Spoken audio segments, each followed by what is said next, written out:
What is going on, guys? Nerdcraft Gaming here, and today we will be doing a $500 PC build. Obviously, this is a theoretical build, or else I would not be playing either.io or Would You Rather, whatever you want to call it. But yeah, let's just get right on into this build. This build will be a total of $496.73. So for the CPU, we're going to be using an AMD FX 8320E, 3.2 GHz, 8-core processor. And this processor is very good. It's an 8-core AMD processor for $120. Well, $118.99. But we're just going to round all of these prices, and it's going to be around $500, okay? So, $119. This is a very good processor, and it is very easily overclockable. And that leads us right into the next thing, the Corsair H60 120mm liquid CPU cooler. Since this is a water cooler, you will be able to overclock more than you would with, let's say, like a Hyper 212 Evo or Hyper 212X. But this is a very good CPU cooler, and right now it's going for about $50 on Newegg. For the motherboard, we obviously need something that'll fit the processor and have the right stuff for the CPU cooler. So I chose an MSI 970 Gaming ATX AM3 Plus motherboard. This is a very great gaming motherboard. It is black and red, which will go great with the color scheme that we're planning on having. And yeah, that's perfect. And it's going for about $90 right now. So for the RAM, I went with the Kingston HyperX Fury Black 8GB, 2 4GB stick RAM set. It's DDR3 1600 MHz, and all you really need is, well, this 8 gigs of RAM with at least 1600 megahertz memory. At least 1600 megahertz speed.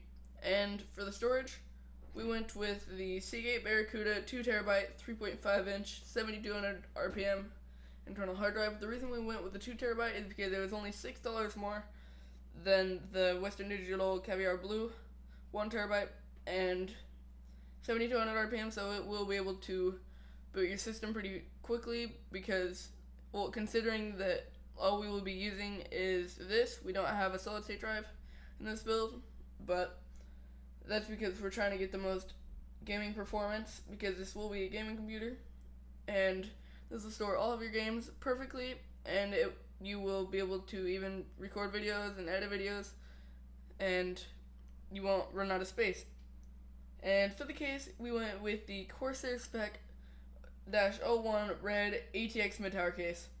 Now this is a great case for the price. It has a side panel window, it has a red LED, besides that the whole case is black.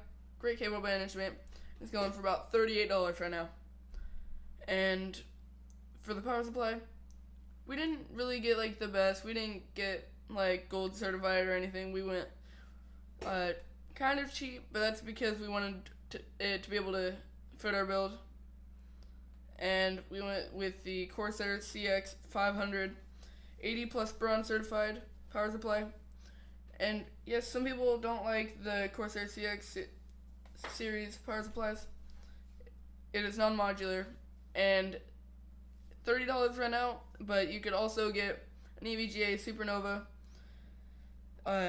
500 watt 80 plus bronze certified non-modular power supply. It's all your preference if you want Corsair or EVGA, but they're both great power supplies, and this is the one I'm gonna choose for this build. And yeah, that is it for this video. Oh yeah, we forgot the graphics card. We went with the MSI GeForce GTX 750 Ti 2GB graphics card, and this is a great graphics card. Right now it's going for about $87 on Newegg. And if you've heard of PC building before, you've obviously heard of this graphics card. This is a great graphics card for this price point. You can't go any better for the $85 to $100 graphics card price point. And that concludes it for this video, guys. Please remember to rate, comment, and subscribe. I am out. Peace. What is going on, guys? Nerdcraft Gaming here, and today we will be doing a $500 PC build.